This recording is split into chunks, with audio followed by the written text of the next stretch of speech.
सुवर्ण अमोल रोठे, राहणार देडे चांदवड, तालुका कोपरगाव, जिल्हा अहमदनगर. कोपरगावला ॲडमिट झाले. अंगावरून आहे ना 8 तास पाणी गेलं पांढरं, तर मी ॲडमिट झाले. बाळाची पिशवीमध्ये पाणीच नव्हतं, त्याच्यामुळं शिजर झालं. आणि बाळाला श्वासाचा त्रास होता, त्याच्यामुळं व्हेंटिलेटरवर आणलं. आणि बाळाला वजन कमी होतं, त्याच्यामुळे विखे पाटील यांच्या हॉस्पिटलमध्ये ॲडमिट झालं. इथे आल्यानंतर डॉक्टर अभिजित शिंदे यांच्याकडून माझी ट्रीटमेंट सुरू झाली.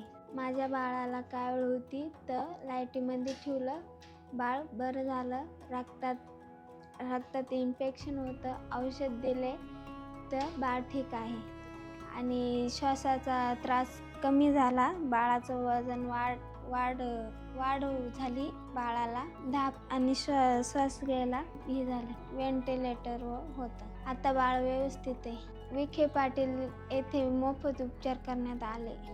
तरी मी डॉक्टर विखे पाटील हॉस्पिटलचे आभार मानते.